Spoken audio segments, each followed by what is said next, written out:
بسم الله الرحمن الرحيم والحمد لله رب العالمين وصلى الله وسلم وبارك على سيدنا محمد وعلى آله وأصحابه أجمعين.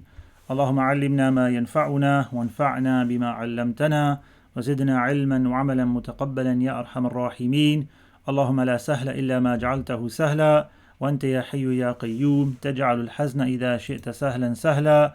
لا إله إلا أنت نستغفرك اللهم ونتوب إليك. وصلى الله وسلم بارك على سيدنا محمد وعلى آله وأصحابه أجمعين وبعد. Assalamu alaikum wa rahmatullahi wa barakatuh, and welcome to lesson number 5 of our study of the Fiqh of Salah from the book al-Idaah wa Najat al-Arwah of Imam Abu al-Ikhlas Hassan ibn Ammar al-Shrumbulali rahimahullah ta'ala wa radiya anhu. And last time we went over the tarkeeb of Salah. So what are the actions we do during the Salah, and so forth, right? And I believe we are on the section on the Imamate. Is that correct, Hassan? Yeah, we started that last week. We did the first page, I think it was. Okay, so we're in the first page of the Imamate. And where are we now today? We did the conditions that validate the position of the Imam. So we're on the conditions that validate the following. Okay, brilliant. So page 173. Page 173 of the English translation of al-Idaah, and I think it's a few pages back in the PDF if you're following. So Bismillah, as usual, Hassan's going to read, and after he's read, we're going to commentate on the Masail, inshallah. So over to you, Hassan. Bismillah ar-Rahman ar-Rahim. Bismillah ar-Rahman ar-Rahim. Okay, so the conditions, they validated the following of the Imam 14. The follower is to make his intention to follow the Imam at the opening Allahu Akbar. Right, so number one, the follower, so this is now a case of you're standing behind the Imam. The Imam has filled his conditions of being the Imam. You as the follower, what do you have to do to become a valid follower of this Imam? What do you have to do to join the Imam, basically, right? So the rules of joining the Imam in prayer, okay? So it says, number one, what Hassan read is the intention of the follower to follow the Imam alongside his tahrima, which means he's saying Allahu Akbar. Obviously, if you're joining the prayer at the beginning, of course, if you're joining later, then obviously whenever you join the prayer, you have to have the intention of joining into the prayer of the Imam. So number one, intention. Carry on, Hassan. If there are females who wish to join the group prayer, the male Imam must intend being their Imam so that their following of him is valid. Okay, yeah. So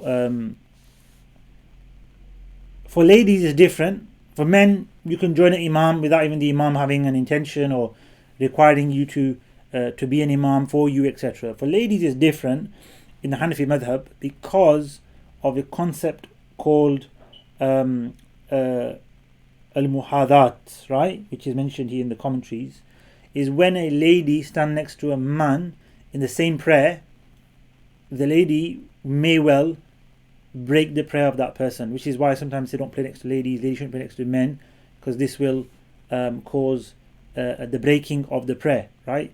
And that one of the conditions of that is they have to be in the same prayer. So if somebody's praying, random prayer there, and a lady happens to pray next to him, or for some reason they end up next to each other, their prayers don't affect each other. It doesn't break the other's prayer. It's still not good, but it wouldn't break the prayer because they're not in the same prayer. When a man and a woman in the same prayer, it could be even husband and wife, by the way, right? And they're next to each other and they're in the same prayer, the prayer will break, okay? And that's not a good thing. So for that reason, when it comes to a congregation, can the lady follow without the Imam wanting her to be a part of the congregation? No, she can't. She has to have the intention of the Imam that allows her into the prayer, because there's a problem that ensues if we just allow her in by default as we allow men in. There's no problem with men because men don't break the salah of men if they join them. If a woman joins them, so hence this wouldn't apply for a female only congregation as well, because there's no breaking of the prayer. But female only congregations aren't recommended either. So when a female joins into a congregation of men, which she may well do in a masjid or something, then it requires for the imam to be, not necessarily say I intend her to be a follower of me, he doesn't have to do that, but I intend to be the imam of this congregation, basically, Allahu Akbar. So as long as the imam is the imam, actual imam, then that's more or less covered. So when you go to the masajid, the imam being the imam of the masjid, it's not a problem. It's more a case of if somebody's playing alone or there's a little group, can a lady just go and join them? Well, no, she can't, because he might not have intended to be the imam of anybody else, or of her in particular. So there is a ruling there that's required for ladies for the imam to have an intention of ladies following him, basically. It's a bit of a complicated one, but it is an important one to note for ladies, right? Tafadhal, Hassan. Sheikh, just to clarify on that one, if you don't mind. If you're praying at home, doing a Jamaat, and female in the house joins the Jamaat, is the namaz then invalid? So when we say a female joining the prayer of a male invalidates the prayer, there's lots of rules to that. Okay, it's not just she joins the prayer. That's not what we're saying, right?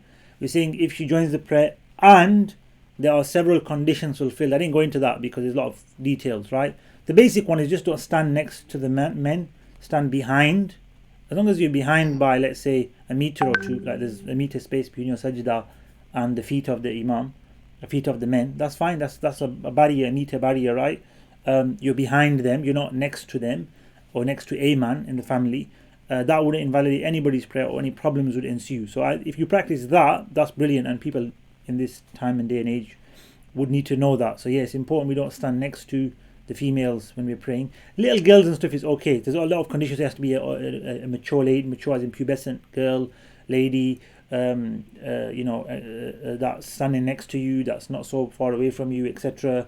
And you got to be in the same prayer, right, and so forth. So if all those conditions are fulfilled, yes, it would break the prayer of the men next to her. Yeah. Okay, that's fine. Yeah. But for now, just understand that for a woman to follow the prayer of a male, he needs to intend her to follow. Yeah, that's basically it. Okay. Is it enough for the imam to just generally intend to be imam? Yeah. So the imam of the masjid covers it, because when he goes and says Allah Akbar, he's leading the prayer for the Muslims. So including that is any women in the masjid. Yeah, and that's not a problem. At home. At home, he needs to intend that he's leading the prayer for his family, and that's enough. You don't have to say for the women in his family, or intend that he's doing it, allowing the women into his prayer. As long as he just has the intention of being the imam for this prayer, that's fine. Okay. The situation is like the follows. What situation would this not apply to, or would it be important? Yes. Is imagine somebody's on the street, and they stop for the services or whatever, and they're praying salah. Yeah, along comes another group of Muslims, and they say, the brothers are praying namaz there. There's a couple of them, or whatever, right, or one of them, and they join Jamaat with them. Like, that would make a congregation. Now, and you can do that. Men can do that, and it's fine and valid. But let's say a lady comes and joins as well. So lady says, I'll join this Jamaat as well, because she needs to pray as well, right? And she stands next to one of the men. That would break their prayer. And the imam didn't. Yeah, that would break everybody's prayer. Yeah, but it wouldn't break their prayer. Why? Because he never intended to be the imam of the family, let's say, or to be an imam where ladies can join him. Whereas if he did intend that, he said, these families join me, I'm imam of all these people, right? Then he would break their prayer. If a lady at the same time was close to the men, right next to the men, in the same row kind of as the men. Yeah. So there's a lot of details to that whole scenario that have come out from just the fact that it's in the male has to intend the imamate as a condition for the validity of the women following him. Yeah, hope that makes sense. Okay. Yeah, it's a little bit clearer than it was from the text. Yeah. Okay, carrying on. The heel of the imam is to be in front of the heel of the follower. Yeah, so the heel of the imam has to be in front of the heel. That's what we did. So what is the cutoff point between being in front and behind? The heel of the foot, right? The back of the foot. If the back of your foot is of the imam is in front of the other person, then he's the follower and you're the one in leading. If the follower's heel goes in front of the Imam at any point, or is never in front of the Imam, there is no valid prayer.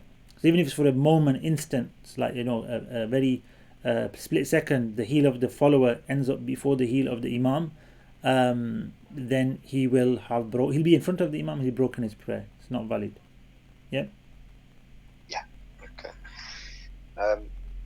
The Imam must not be in a lesser state than the one following him.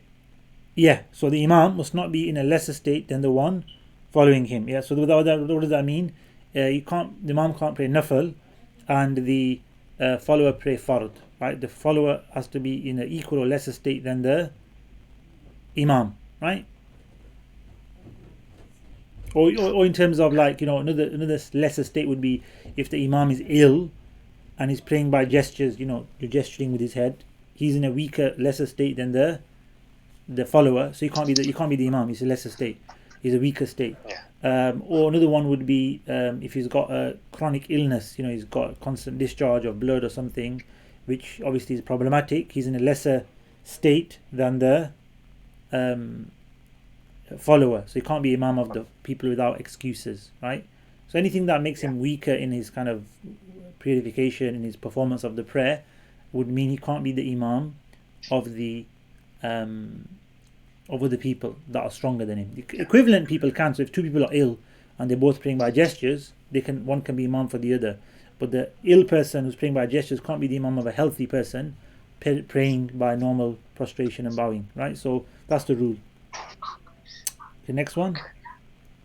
Next, it's conditional that the obligatory prayer of the Imam not be different to the obligatory prayer of the follower. Yep. So the same obligatory prayer. So you could say, okay, well, if I'm praying a Fard and he's praying a Fard, that's fine then, isn't it? We're in the same level, right? We agree. No, you have to also be praying the same Fard as well. Okay, so if the Imam's praying Zohar Fard, the only prayer allowed behind him is that exact prayer. When you say that prayer, we don't mean the Zohar of 10 years ago. The Zohar of that day is what he's praying. That's the only prayer you can pray behind him, okay? Or only Fard prayer. You can be lesser, so you could pray a Nafil prayer behind him. We're going to come on to that. But you can only pray the same exact prayer if you're going to pray your Fard. So you can't say, I've got to make up a few prayers. I prayed my Zohar today. I'm going to join the Imam and pray extra 4 rakat to make up for the Zohar. You can't do that. It has to be the exact same prayer as the Imam. Exact same Fard as the Imam. Okay, carry on, Hassan. It is not valid for a traveller who is shortening prayer to pray behind a resident Imam who is praying the full number of 4 rakat prayer after his time has ended. Yeah. And neither can a late comer to the congregation prayer be an Imam or anyone else. Yep, so bit of a complicated one again, but let's go through it. So you have a traveller who prays 2 rakats, and you have a resident who prays 4 rakats. Okay, normally if you're a traveller and you go to a masjid, you're going to pray your 2 rakats as 4 because you're praying behind the Imam of the locality. Okay, that's the situation now. You're a traveller, you're praying 2 rakats, you prayed behind the local Imam, you've prayed 4 rakats, fine, it's not a problem, you've prayed 4. However, it doesn't say that. It says you can't pray behind the Imam who's a resident and you're a traveller outside of the time in a 4 rakat prayer. So there's 2 things. It's outside the time, meaning it's a qada prayer. It means you're making it up. You both missed it. So you both missed Dhuhr, because it can't be Fajr, it's 2 rakats, because 4 rakat prayer. You both missed Dhuhr. Now, the Imam is a resident, he's going to pray 4 rakats, isn't he?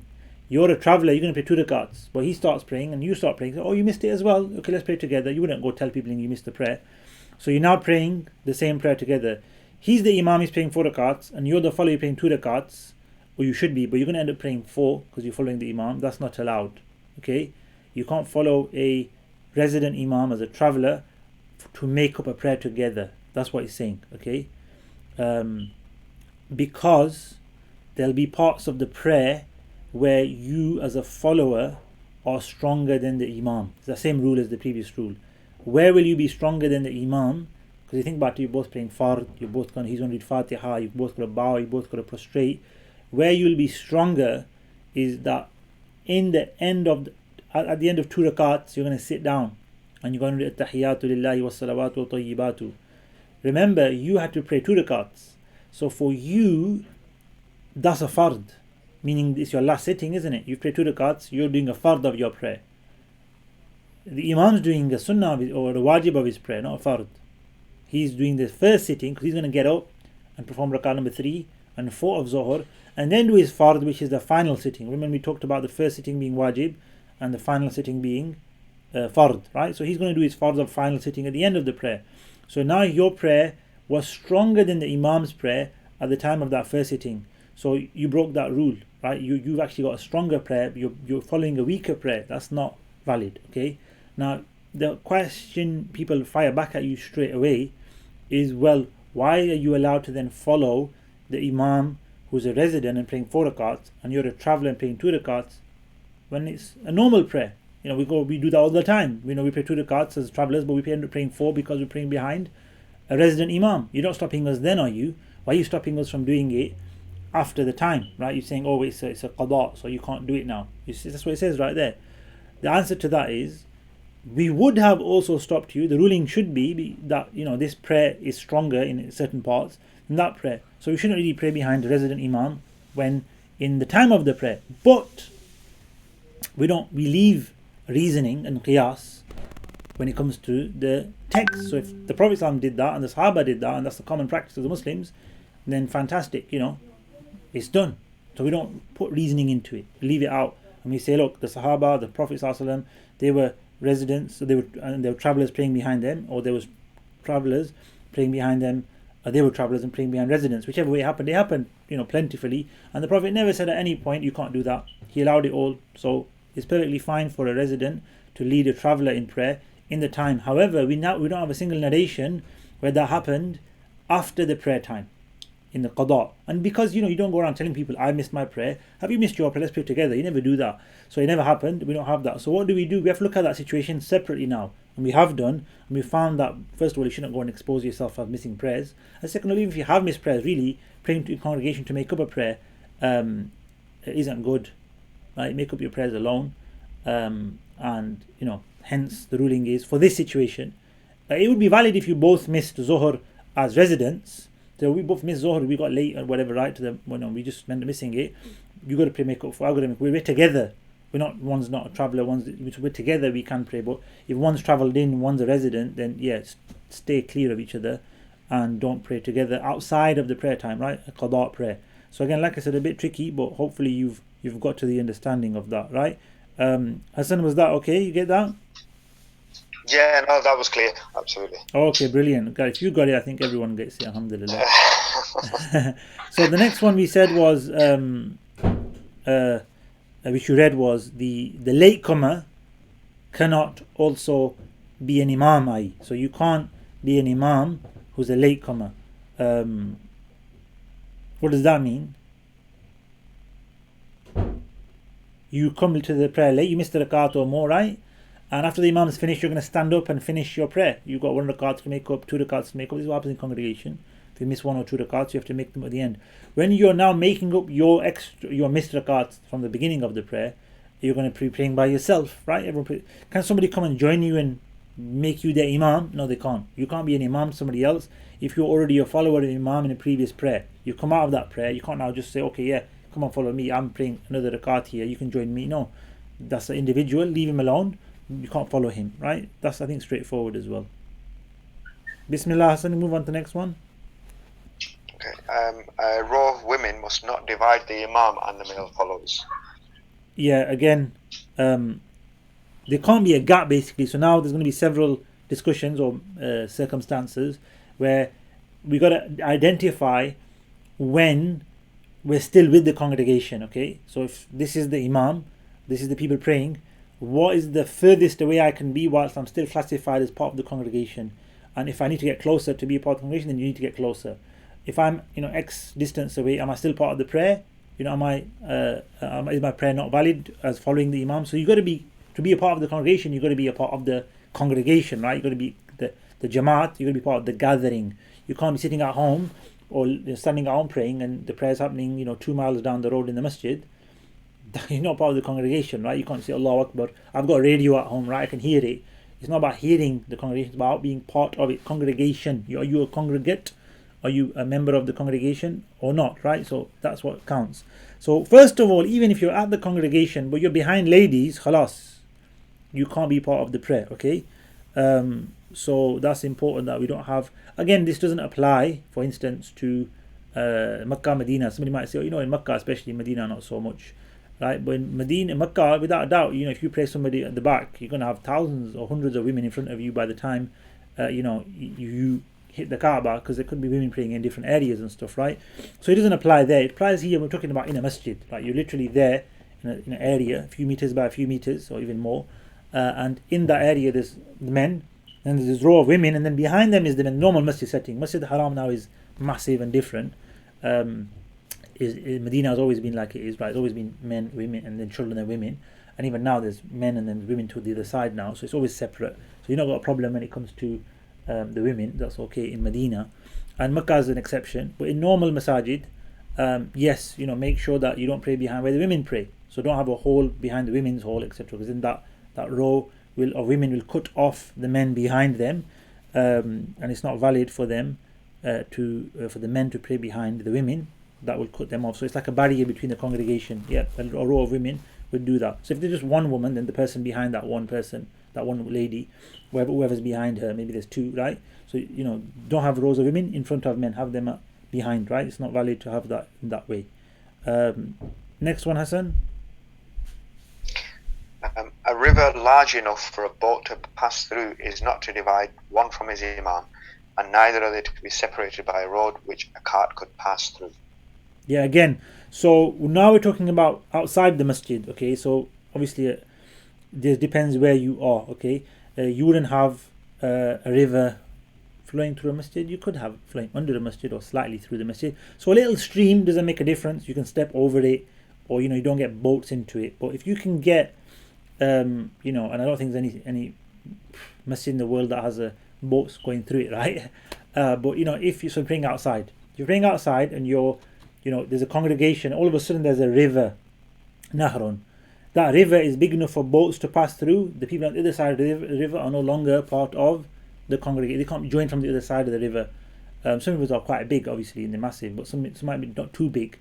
Imagine a boat. I don't know how wide the boat is. Maybe a couple of meters wide. You can get a boat through. Not really, maybe a bit more, right? But if you went to a river, the actual river itself, you judge it. Are boats going down this river? Are people sailing down this river? No, it's too small. Then on the other side of the river, you can be part of the congregation. No, you know what? Boats can go down, up and down here, and one or two might do. Then no, you can't be part of the congregation by being on the other side of that river. So the imam's on one side, with maybe a few rows, and then on the other side you want to join. If there's a big river, or big enough river for boats, then small boats, right? It says it's not you don't have to have a cruise ship in there, just a normal everyday rowing boat kind of thing. Then no, you can't pray on the other side and join the imam. You can pray your own prayer, but you can't join the imam. And similarly, if you have a road and you're praying on the inside of the road, and this can occur, right? And that road is small as well, then again it's fine. It's not a gap. But if that road can have a cart, like in the olden days they didn't have cars, they had carts, right, with horses, carriages. If that's passing through, that's probably about a couple of meters wide, or a bit more, maybe three is massive, right? Yeah, a couple of meters wide. Then yeah, so if that's passing through, you got that bigger gap outside of the masjid, talking about praying in open areas, then that would be a big enough gap to cut off the people on the other side of the road. Yeah, so these goes with the imam on one side of congregation. We want to join on this side now. You can't do that. There's too big a gap between you. Okay, hopefully that makes sense. Yeah, Hassan. Yep, that's okay. Okay, carry on. The imam and the follower must not be separated by a wall in which the follower does not know the changing actions of the imam. If there is no confusion with respect to hearing or seeing the imam, then the following is valid according to the most correct view. Yeah. Okay, thank you. So, Allahumma salli ala Sayyidina Muhammad. And one thing I should mention here is, if you're in the masjid, right, so the imams at the minbar, at the mihrab, or before the mihrab, the niche of the that goes into the front of the masjid, and you're got your three safs behind, or you join the prayer behind and you leave a gap between yourself and the rest, is valid, because you're in a masjid. The whole of the masjid it's makruh to leave gaps in the masjid. Okay, it's very bad. Prophet talked against this, sallallahu alaihi wasallam, in several hadith, don't leave gaps for the shaitan, right? Famous narration. He said, I saw the shaitan walking amongst you because the gaps you left amongst yourselves by your sides. So leaving gaps of rows is disliked, severely disliked. But because it's all one masjid, it doesn't matter. So you might be, 5 safs with the imam, and then there might be like 3 people praying to one side by themselves. Why are you doing that for? But if it's in the masjid, it's all one place, is valid. So the masjid has that sanctity of being one place, and anybody in the masjid can join the prayer. Of course, go and join the next row and pray right next to the imam as you can, or in the designated area for ladies, right? Don't leave massive gaps. It's wrong. So we're not talking about in a masjid, we're talking about outside of a masjid, okay? Outside of a masjid, you can not have a gap that can have a river or a boat flow through a river. Outside of the masjid, you can't have a gap of a road. And also, whether in a masjid or outside of a masjid, this one now applies to both, you can't have a wall that's big and thick that stops you from knowing what's going on, okay? You don't know what the imam is doing, okay? If you do, so it says, if it's clear to you by hearing or seeing, so you can hear what the imam is saying. So now speaker systems allow us to do that. So I can hear what the imam is doing, I can follow the imam, that's fine. Or I can't hear anything, we didn't have speaker system in the past, but I can't see the imam because of many people, I'm at the back of the congregation, or there's a wall between me and the imam, but I can see people who can see the imam. And when they're prostrating because the imam is. I can't hear him though, right? In olden days, they didn't have sound systems. But because they're prostrating, I know that the imam's prostrating. Because they're bowing, they're doing salam. So obviously you can use the people that are closer to the imam in front of you and to your side to understand what the imam's doing. If that's the case, then in those situations, it's valid to follow the imam without seeing the imam, with there being a barrier between you and the imam, like a wall. Not being separate to the imam at home. So somebody say, oh, well, that's radio at home there. No. You're at the congregation and you can't see the imam or hear the imam. What are you going to do? You can't pray. You don't know what to do. Or I can see people who can see the imam, I can follow them. Yeah, you can do that. I can hear people who can hear the imam. Yeah, you can do. Sometimes they did do things out loud. So the takbirat, not the recitation. So they start the prayer, and like Zohar, Asr, it's silent anyway. Allahu Akbar. Oh, I heard this person say Allahu Akbar. That means the imam said Allahu Akbar. Allahu Akbar. And they have people say it out loud. Just like they do in Makkah and Medina, they have people who say it out loud on the speakers after the imam. They had that anyway. So it's a practice previous to modern day times. They don't need it now. You've got speakers. In the past, they actually needed it. So they had these mukabbirin, people who did takbir out loud. And they'd say, the imam says Allahu Akbar, they'd say Allahu Akbar, and you'd follow the second person. And there are multiple people to cover the congregation, because remember, large areas, big congregations, it wasn't like today, where we have speaker systems and so forth, right? So hopefully that makes sense. As long as you know the movements of the imam through vision, through hearing, doesn't matter if you can't see the imam. Okay, next one, Hassan.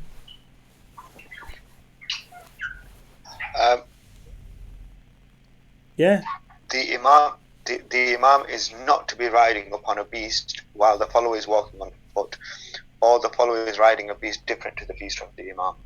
Yeah, straightforward. So you can't be on foot and imam's on a beast, or you're on the beast and imam's on foot, or imam's riding a horse and you're riding a horse. You say let's pray together. The only time you can pray in congregation together on an animal or a mount is if you're on the same one. Okay, so if you're both on the same horse, you can pray together. Obviously, nafil prayers, you need to stand on the floor to pray for the prayers. But you could technically follow an imam on the same animal. Okay? Bismillah. The follower must not be on one boat while the imam is on another boat that is not attached to it. Again, so if you're on two different boats, again, you can't follow each other. But if you tie them together, like you tie ropes them together so they move, one moves in the movement of the other, they're attached boats now, then you people in one boat could follow the imam in the other boat, yeah, if they're attached. Yeah, carry on. So this one here, it starts off with hence, but I don't know if you want me to read the non-bold part. If the follower knows that his imam is in an impure state and his following is not correct and he is to repeat the prayer, hence the follower must not have knowledge that the imam's state is ruined according to his madhab, such as blood flowing from an injury or vomiting a mouthful, in which the imam does not repeat his wudu. Yeah, very good point, mashallah. That we need to understand how it's introduced this. Hence, does it need to be said? I don't see any reason for that. But the situation is as follows: you're praying behind an imam, and you've seen the Imam bleed, and you know in our Hanafi position is bleeding breaks the wudu. You've seen the Imam do something that in your understanding of fiqh and the opinions you follow, that Imam's wudu is broken, okay? And you know that. You can't follow that person, okay? That's what he's saying there. If you don't know, somebody say, well, he could have done it as well. But if you don't know, you need to not know. If you have no knowledge of what the Imam has done in terms of if he's got a wudu or not, in other words, right? Or anything like that, if you haven't known him to break his wudu in any opinion, you just don't know what he's been doing. You just seen the Imam right now, he's praying, leading the prayer, you can follow the Imam. Okay, but if you know, the question is if you know the Imam has broken his wudu according to your understanding, then you can't take that person as your Imam. You have to not pray behind him. It's not valid because you, in your opinion, are thinking, right, I follow this and I've been practicing all my life. I regard this as breaking the wudu. He's praying with what he thinks doesn't break the wudu. Can I follow him or not? No, not in this situation. You can't pray behind somebody you believe in your understanding is not praying a valid prayer. Of course, between him and Allah and between fiqh rulings, it's a valid opinion to follow, but not for you, right? You don't feel that's the right thing to do. And because it's a complete contradiction, then fine for his prayer, but not for your prayer. So you can't join your prayer with his on that occasion, okay? It's only if it breaks the wudu or breaks the prayer even, right? If it doesn't break the wudu or prayer, it's something that's disliked, then you can follow him, no problem. It's only a case of if, like it says there, mufsidan, if there's something that breaks the wudu done by the Imam that you've seen, that you have knowledge of, then should you pray behind him or not? No, it's not valid. You need to not have any knowledge. If you've got no knowledge, it doesn't matter what the Imam's done, you can pray behind the Imam. You should pray behind the Imam, right? It's the Imam. Does that make sense, Hassan? Yeah. Okay, brilliant. Carry on. Okay, when the follower is in a better condition than the Imam, it is valid for one in a state of ablution to pray behind one in a state of the Imam, according to Abu Hanifa and Abu Yusuf. Yeah, so it's not really a better state, it's the equal state, right? So this is based on a difference of opinion over is tayammum a replacement for wudu and hence weaker, or is soil a replacement for water? So it's a soil replacement for water, hence you've got a weaker form of purification. Or is tayammum a substitute for wudu, which is the same level of purification? You're pure. So tayammum gives you purity, wudu gives you purity, right? They both reach purity. So some scholars regarded the tayammum to be a lesser form of purity than wudu, okay? Whereas Abu Hanifa and Abu Yusuf, so said Imam Muhammad in the commentary I have, said that it's not valid for somebody with tayammum to lead the prayer of somebody in wudu, okay? He regarded Imam Muhammad ibn Hassan al-Shaybani and others, Imam Shafi as well, I believe, that the tayammum is a weaker form of purification than wudu. Hence, somebody in tayammum cannot lead the prayer of somebody in wudu. Imam Hanifa and Imam Abu Yusuf, as it says there, as you read, regarded wudu and tayammum to be equal, but not water and soil. So if you've done purity, fine, you have purity, you have your purification, so it doesn't matter whether you're doing it with wudu or tayammum, you can lead the prayer. And one of the Sahaba led the prayer with tayammum, and the others had done wudu behind him as well, so there's a hadith to that effect as well. So that's what he mentions there. What we follow is that if the Imam is, so it's not a better state, it's equal state, right? So the follower is not in a better state, it's an equal state. He's got in wudu, the Imam's in tayammum, it's an equal state of affairs, right? And similarly, there are other circumstances where we regard God when we're going to outwardly it appears as though it's not equal, but because remember we said you can't have a weaker Imam than the strong and a strong follower. That's so we need to go over some. These are important. These are where the Imam differs from the follower. So there's a difference, but it's not making the Imam weaker. Okay, what are they? One of them was tayammum and wudu. Tayammum and wudu are the same. One's not weaker than the other. Bismillah, Hassan. One who washes his limbs is permitted to pray behind one who wipes. Yeah, so if you have an injury and if you wiped with the leather socks, and you're the Imam, and you're leading people behind you who've done full wudu, no wiping, it's the same. So wiping for injuries or wiping for leather socks doesn't make your purification or your state any lesser than the one who's done a full wudu with water, basically. They're equal, and therefore you can, the masih, the wiper, can lead the ghasil, the one who washes. Next one. One who stands is permitted to pray behind an Imam who is seated. Again, this would be actually a weaker one, and hence some scholars differed on this. That if you're standing and the Imam is sitting, how can you? But by the way, sitting and bowing and prostrating, add that in brackets. If the Imam is sitting and bowing and prostrating, like bowing with his back and prostrating with his forehead on the ground, can he be the Imam of somebody standing and bowing and prostrating from a standing position?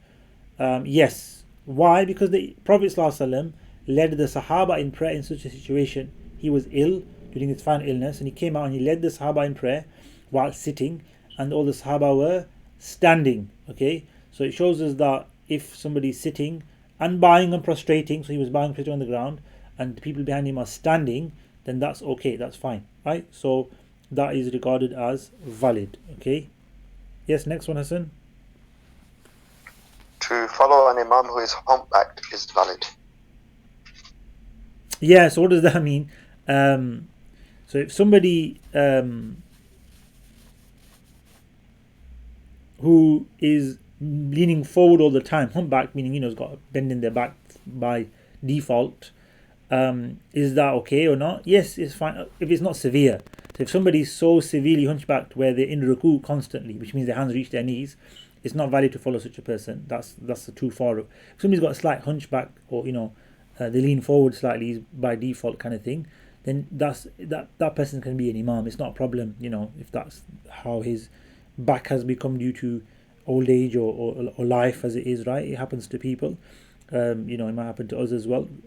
It happens. So that doesn't result in prayer being invalid behind the Imam that leans forward, as long as his position isn't in a position of ruku. If he's in ruku and you're standing, he can't do the rukn of ruku of standing. Sorry, qiyam is when you're not in ruku, right? So he can't do that. He's constantly in ruku. So for him, obviously, it's a condition. He says Allahu Akbar. He starts his prayer in ruku. He prays his prayer in ruku basically, and the ruku is not going to be far away from his standing. So you can't follow that person. But if somebody's got a slight inclination or in their back, then that's fine. So he's talking about the hunchback, not a full-on massive hunchback, but slightly. Hope that makes sense. Yes, that's the next one. A person who prays through indication is permitted to follow a person like him.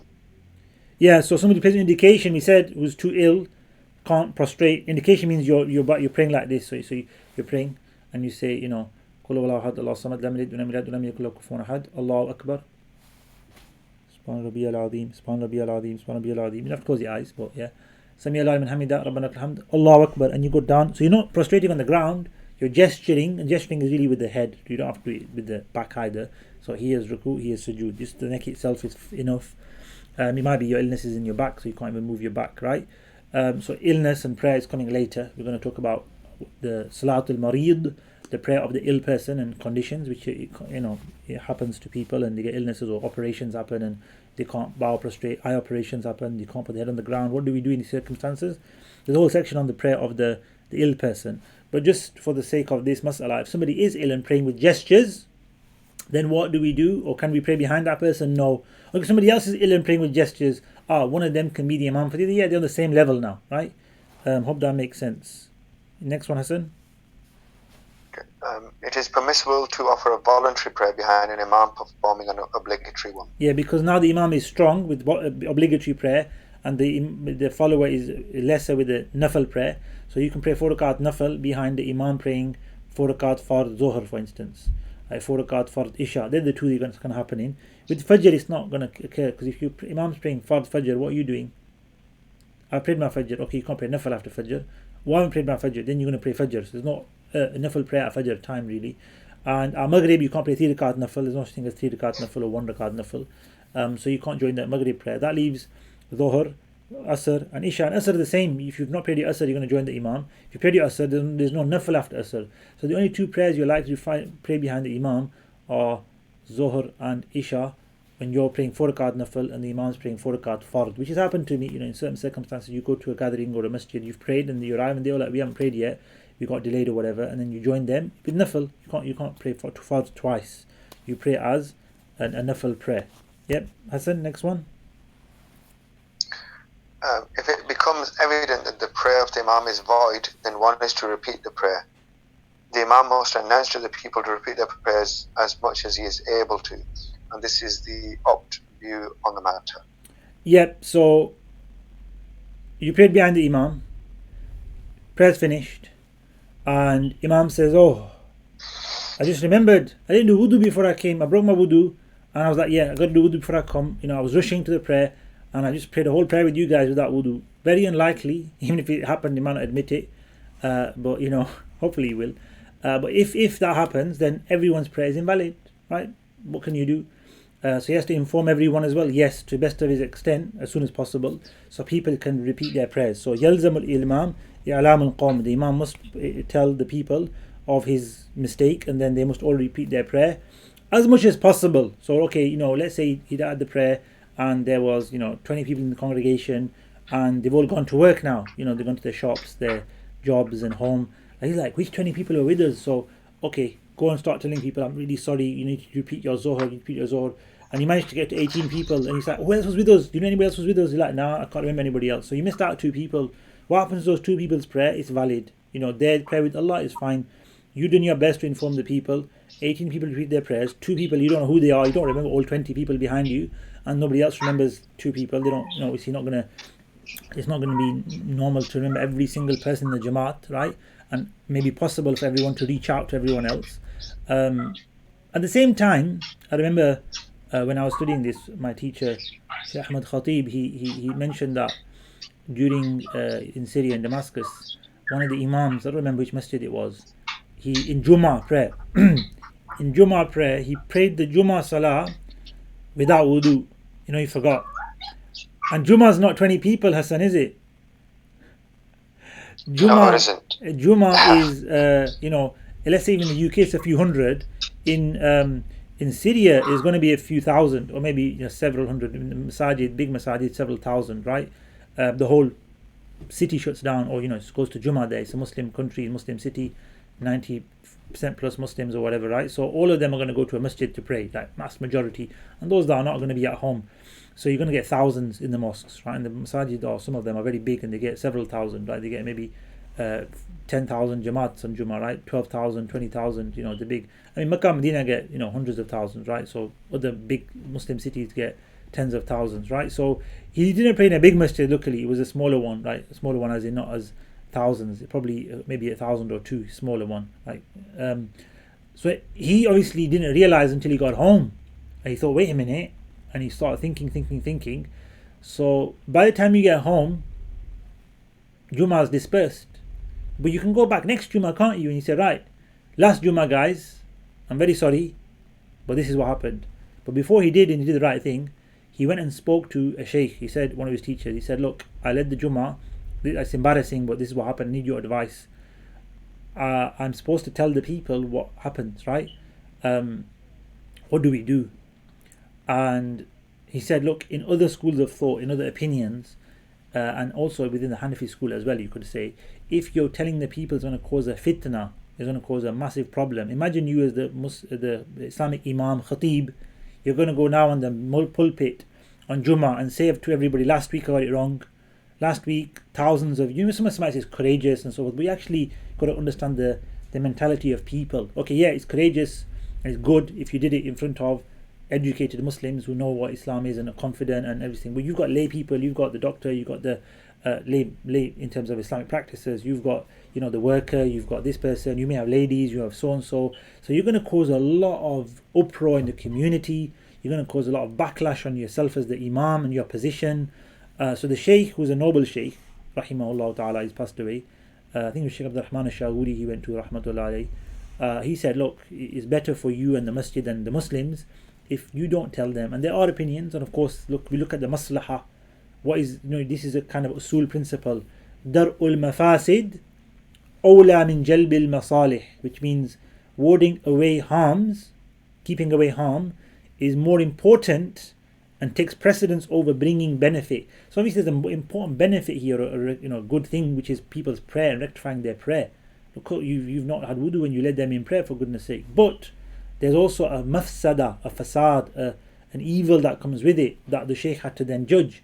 And in his fatwa, he said, look, the the outcome of this is a massive problem to gain this. And there's opinions where this is valid, and there's opinions where, what, it's happened, it wasn't your intention, it wasn't deliberate, leave people to themselves. And so they went with that opinion, they took that fatwa, and the individual who was ready to make the announcement, but he, at the advice of his teachers, didn't make the announcement, and therefore everyone didn't repeat their prayer, or nobody repeated their prayer, and that's what happened, right? So you would need to inform people, but if you feel it's going to cause so this is the Imam, really, it's not going to be us, right? If it's us amongst ourselves, you amongst your family, tell them, look, I made a mistake, I'm going to repeat my prayer, you repeat prayers.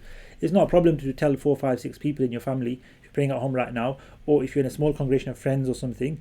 But so the Imam of Masjid may have a different fatwa for his situation, especially at Juma, but the ruling is the ruling. Hopefully you've grasped that, inshallah ta'ala. Ryerson, is that clear? Yes, that's absolutely. Yeah, and you do say that's the chosen position to inform them. There's positions that you shouldn't inform, to avoid this problem of what's going on, this, that, the other. Yeah. Okay. Anything left in that section? No, that's it. I think. Okay, that's the end of that section. So the next section is on. We said at the beginning of this section, Jamaat, congregational prayer, is sunnah muakkada for men. But we said it's qareebun, very close to, or shabihun, very similar to wajib. So congregational prayer, not masjid, but congregational prayer in itself is very, very important, right? So we should make much efforts to pray in congregation as men. Okay, so at home right now, men should be praying alone, should be praying together. That is a very, very highly emphasized act for men. Okay, obviously if you haven't got other men with you, then get the family to join, the ladies, the children, whatever, right? That's even a good and important thing to do. In the Hanafi school, it's not just a mere choice, it's actually highly emphasized, almost a wajib, almost a requirement, right, to pray in congregation.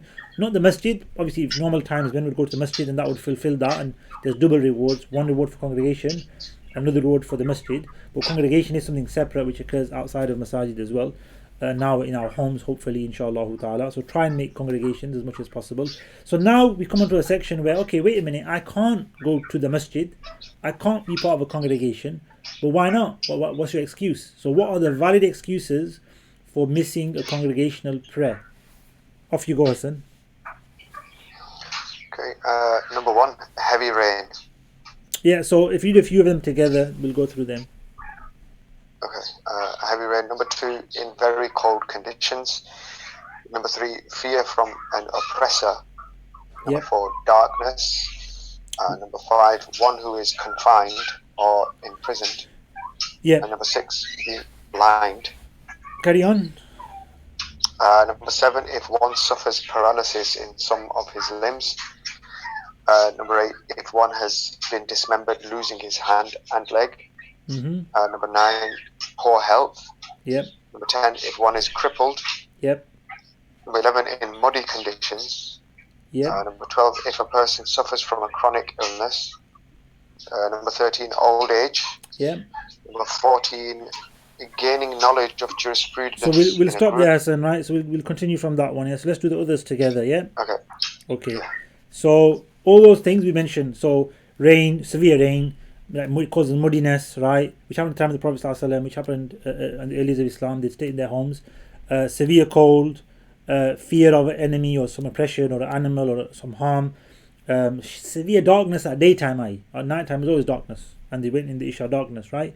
But in daytime, all of a sudden it's clouded over with darkness, in that time. Or if you are imprisoned, or if you are, just not allowed to leave your home for some reason, right? Under curfew or something, under lockdown, right? The Jamaat is dropped. You're blind, paralysis, cut off of a hand or limb that prevents you from walking legs and hands.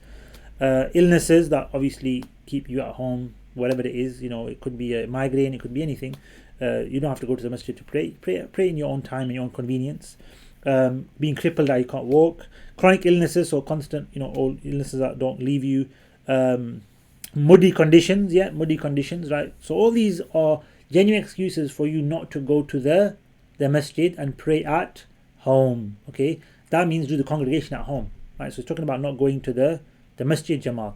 As for your home Jamaat, then still try and do that. Okay, and even if you miss the masjid Jamaat, you go to masjid, you can come home and pray with your own Jamaat, right? So that was the tradition of people. They would pray Jamaat wherever they could. Jamaat's very important. It wasn't we've become very lax in our prayers, let alone Jamaat prayers, right? But in the traditional time of the Prophet and the early generations of Muslims, congregation prayer was a big thing, right? One of the scholars, I think it was Imam Bukhari, or maybe another scholar, once he came late to the prayer, and he missed the congregational prayer. So everybody was leaving, and one man came up to him and gave him condolences.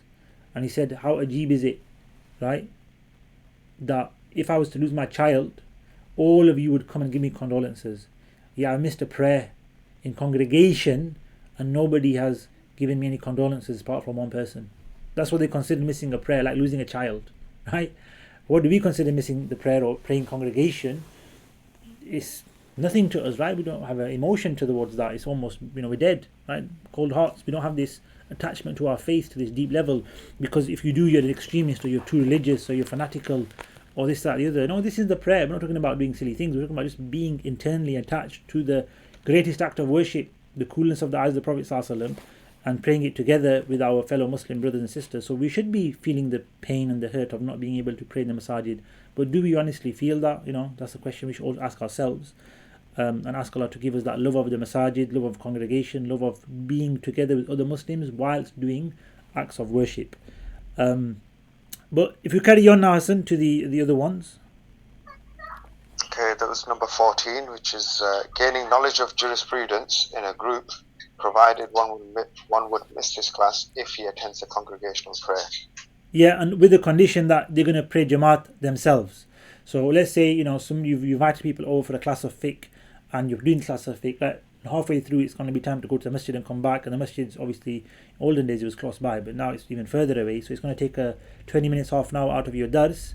You don't have to on that occasion. It's not a regular thing that you're doing it every day or every, it's a weekly, once a week dars. Fine, pray your prayer together. So you got to pray it together to be a valid excuse. Otherwise, go and pray in the congregation, come back. Like, we're not going to do together prayer. No, pray together after your class, and that will make up and be a valid excuse for you not to have gone to the masjid and to be free of any blame or blemish. Right? In the olden days, people would come to the masjid and be like, where is so and so? Why is he not coming to the masjid for? The Khalifas, the leaders, would check up on people praying. One of the companions didn't just come to the masjid. Sayyidina Umar went to the house and knocked, and his mother answered the door. He said, why is so and so not coming to the masjid? And the Sahabi, for Fajr prayer especially, and the Sahabi said that, oh Amir Mu'min, I'm embarrassed to speak to you, but I've only got one garment and I wash it at night sometimes, and it's not dry by Fajr time, so I have to wait till it's dry. So I sometimes have to pray Fajr at home, without full clothing on, like just cover myself whilst the clothing dries. That's why I miss Fajr sometimes. But look, the Khalifa went to the door of one of the companions to ask him, why are you not coming to Jamaat? Because the Prophet said the munafiqs, they'll miss Fajr and Isha and Jamaat, right? The darkness, people can't be seen at that time. There wasn't as much lighting, very limited lighting, so you wouldn't know who's who. So they'd be like, yeah, nobody's going to miss us. So missing the prayer was considered in congregation a form of hypocrisy, nifaq, right? So Sayyidina Umar was like, what's wrong with this Sahabi? Let me go check on him. And then he obviously presented his valid excuse, right? So yeah, if you haven't got clothes to come out, that's a valid excuse as well. Which shows you the nature of the prayer in the congregation, alhamdulillah, right? So if you've got a class, yes, you can miss it as long as you make a congregation yourselves afterwards. Next one, Hassan. Number 15, in the presence of food which one desires. Yeah, so let's move on from that swiftly. Number 16, preparing to travel. And number 17, attending or caring for a sick person. Yeah. Number 18, in the presence of strong blowing wind at night. Yeah, at night, yeah. So just go back. Food that you obviously is presented to you, you're hungry, you're really desireful of it, and then you're going to leave that to go to the Jamaat. It's not a good time to serve food. If that happens, they do say food is before the prayer, just so that you have concentration in your prayer, rather than go to the prayer and just be all muddled up in your head about the food and getting out of the prayer to go back to eat. But that doesn't mean we abandon Jamaat. No, just have the concept of food delayed in your mind and on the table. So if Ramadan time, pray in Jamaat and then have your iftar. So have it set up that we're going to have some dates and fruit and water.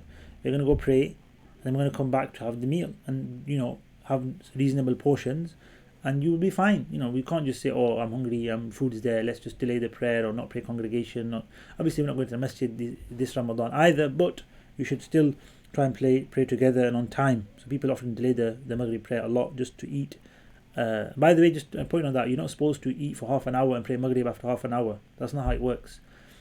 You open your fast, you need a drink of water, you need some dates, a few morsels of food, pray your Maghrib, right? Don't have a full meal for half an hour, pray your Maghrib, that's what's first, right? Opening the fast and then praying the Maghrib.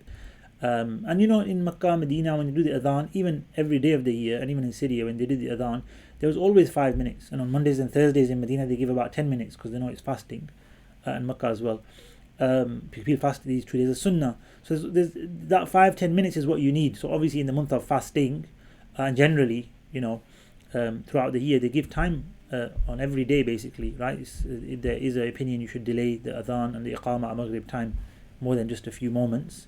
So they did that. So it's a good thing, alhamdulillah, right? And we should also try and do that as well. So stick to 5 to 10 minutes. You should time yourself. Put an alarm on. If it's gone to 10 minutes, no, we shouldn't be sitting here now. We should go pray. Right? We'd be delaying it. Set your timer at 7-8 minutes. Right? We've got to get up now, and get into this tradition during Ramadan of having 5 minutes, going and praying, and then if you want to eat and have a meal, have it afterwards. By the time you go and pray, you pray your sunnahs, you might read some Quran, you might do some zikr.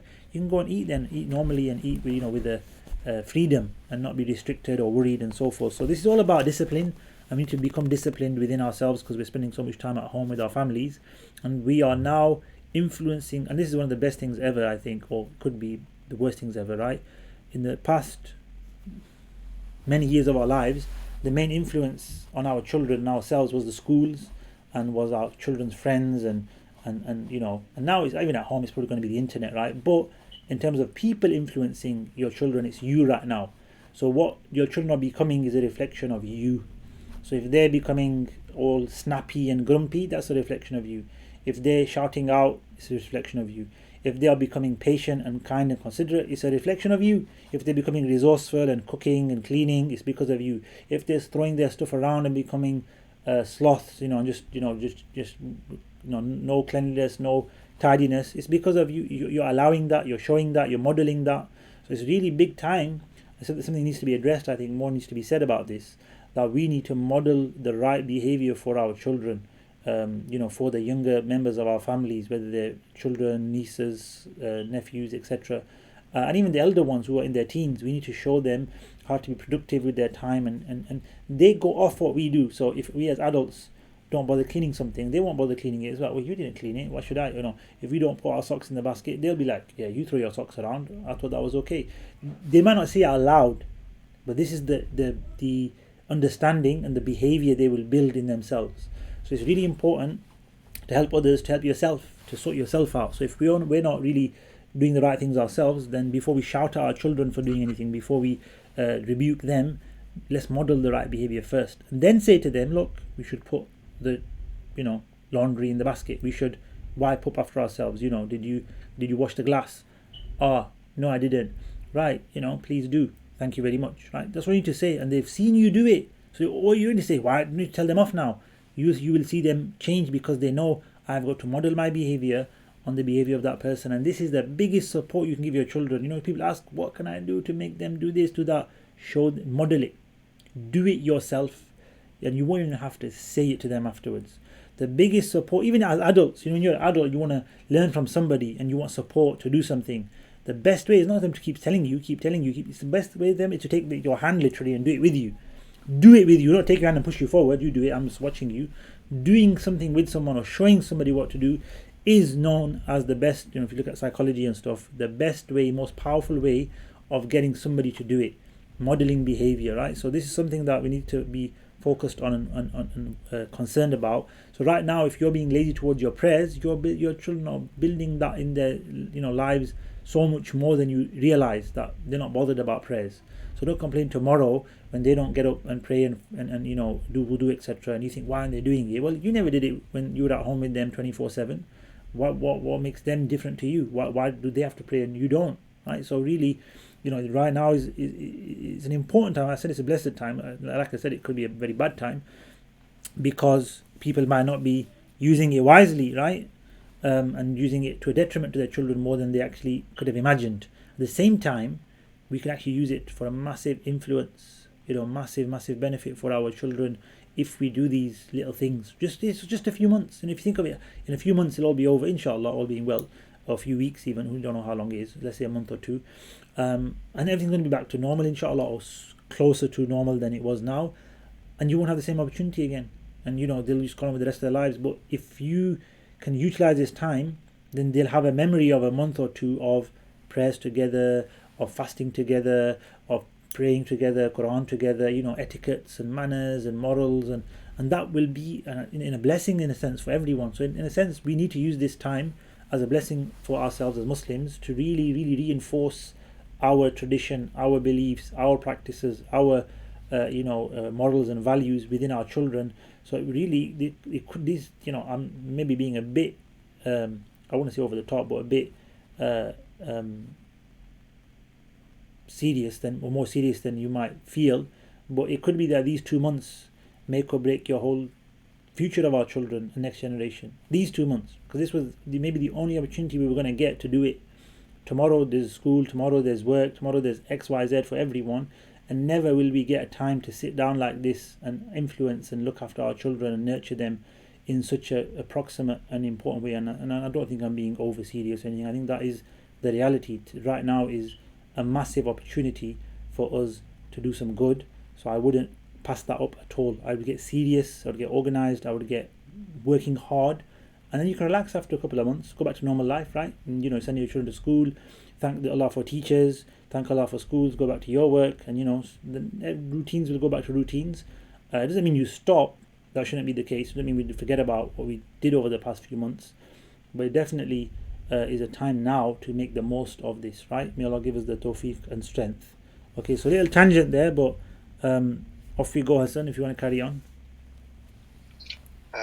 Okay, just to finish that little section, it just says, if one is cut off from the congregational prayer due to one of the reasons which allows one to be excused, then he is still rewarded. Yep. Okay. So basically, if any of those excuses occur, then that's fine. You get the reward of missing the prayer. So that's the thing. We might not be making the prayers now in the Masjid and the way we used to. The reward is still there. If you were somebody who obviously had that in your life, if you never went to the Masjid, then you don't get rewards for going to it. For not going to it now that you can't. Those that are regular, sit at home, do follow the rules, and you'll get the rewards of going to the Masjid. Allah bless you. Yes, Hassan?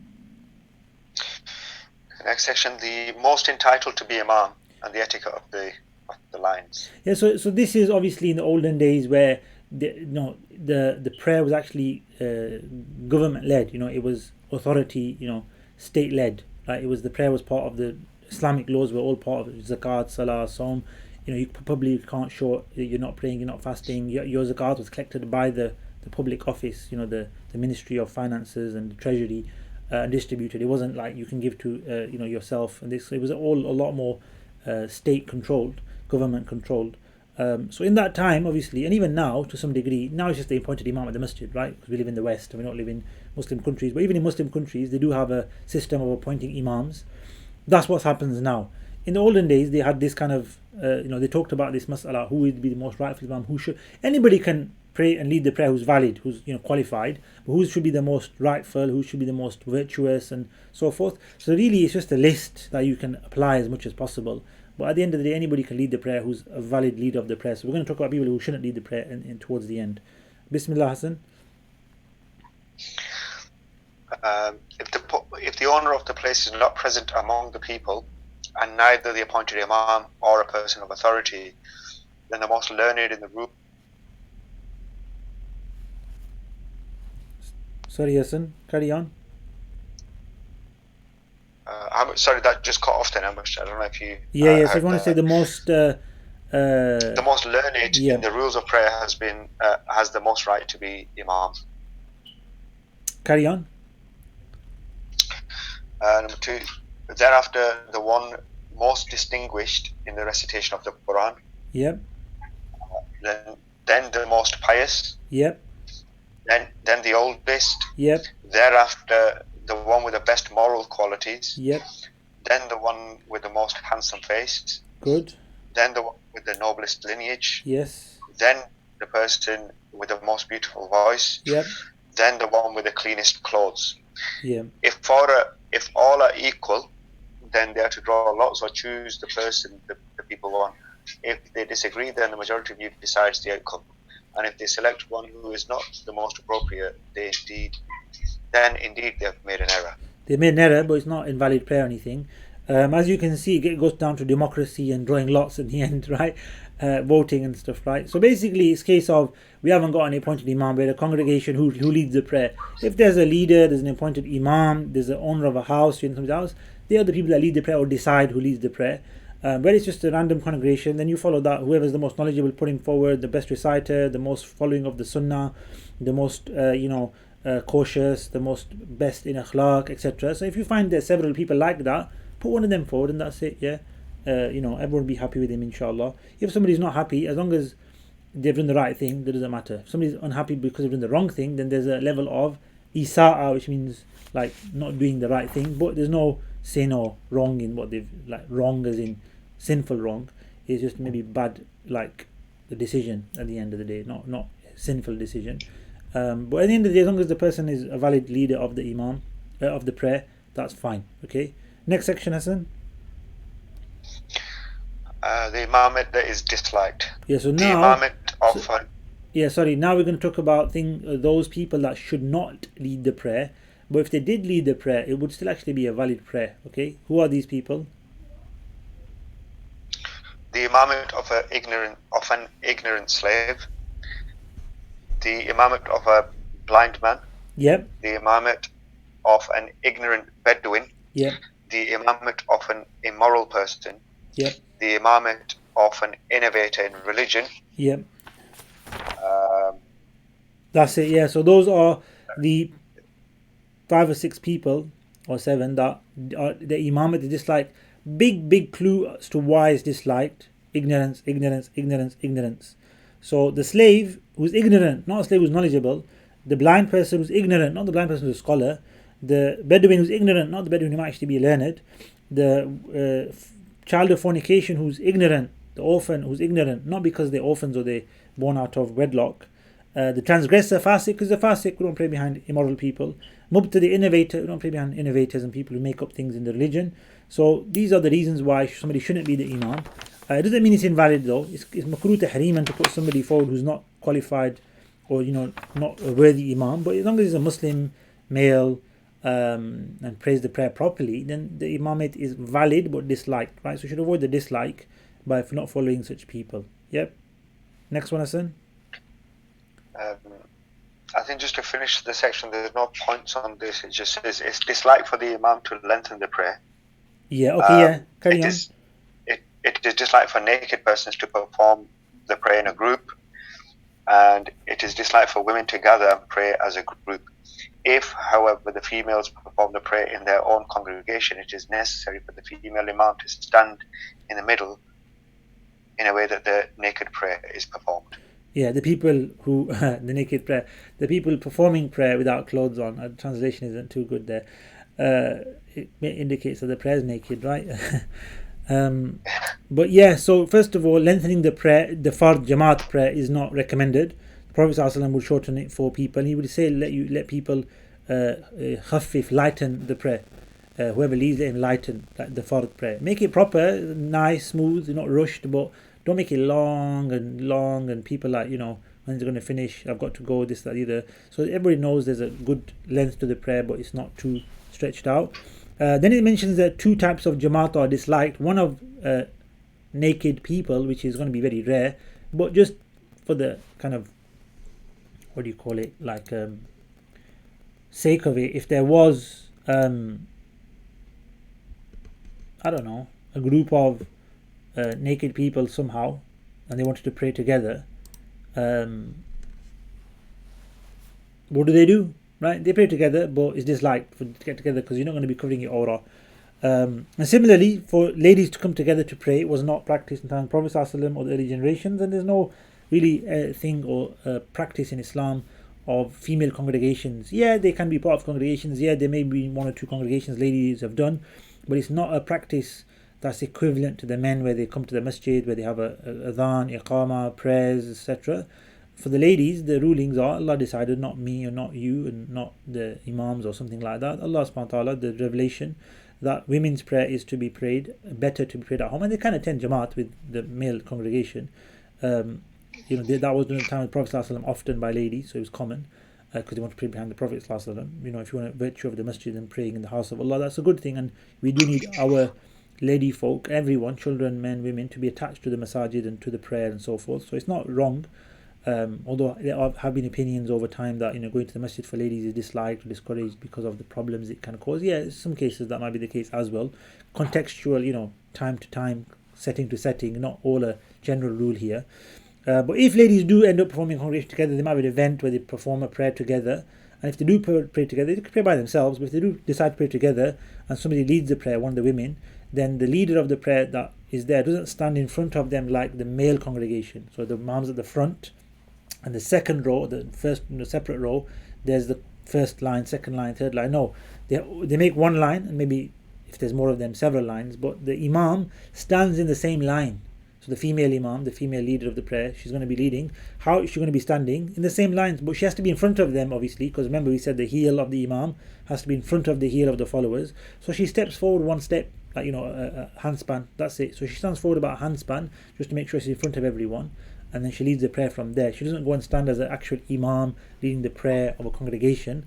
Just praying together, and they do like this. And if the if the naked people happen to pray together, then the same for them.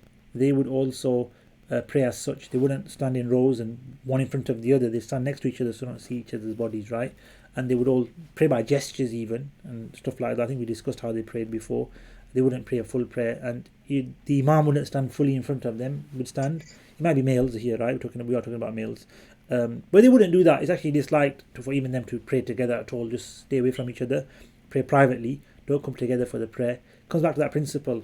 You've got a benefit of praying together. You've got a massive evil and problem of seeing each other's private area and all that exposure. Stay at home, don't pray, and come back to pray once you've got clothing, right? That's basically how we do it. Next section on organizing the safs. Bismillah. The position of the follower. If there is only one person with the imam, he is to stand to the right hand side of the imam. And if there is more than one person, they are to pray behind the imam. Yeah, so if you got one imam, which we'll always have, one follower with the imam, right? So you've got imam and one follower. That one follower stands to the right of the imam, which is that way for you, I believe, on the camera. But this is the imam, and then the right on my right here of the imam, it would be here, right? And behind. So if these are the feet of the imam, then the feet of the follower are behind, right? The heel at the heel is the bottom part, right? So the heels here are behind, right? And imam's on the left, the followers on the right, and imam does the prayer, follower does the prayer. If there's more than one person, then the imam leads and the people are behind, as in a full saf starts. Two people can make a saf. Yep, Hassan, carry on. The men are to form the first row or rows, then the boys, followed by the hermaphrodites. Yep. Thereafter, the females form the last row. Yeah, so if you're now making rows, obviously men first. Then after the men comes the boys. After the boys, there's another category of people called the hermaphrodites. These are people that have both male and female features, aspects, body parts, right? And it's not been possible to discern whether they're male or female. This is called the hermaphrodite, right? Look it up in English. Al-Khuntha, Al-Mushkil. There's different types of hermaphrodites. This is one that you can't decipher which way it is, right, or what the ruling is on such a person. So you can't marry that person now because you don't know if it's a man or a woman, right? And you don't know where to put them in the saf, so you give them a separate saf, right, behind the boys, like before the ladies, and the ladies at the back. So it's a separate saf. If there was, right, there might not be any, of course, right, and there's no problem. But that's just a ruling there for the sake of the ruling. Yep. So it's men, children, hermaphrodites, and then the ladies. That's how it was in the time of the Prophet ﷺ. So there's men at the front, there was children, there was ladies, and there was no barriers or anything, right? There was no partitions. It was just one hall. The ladies would sit at the back and pray at the back. And people had etiquette in those days. So now we've got barriers and curtains and rooms and stuff. That's the Sahaba. They came for the prayer and they went, right. It wasn't like it is maybe today, where that doesn't really happen anywhere.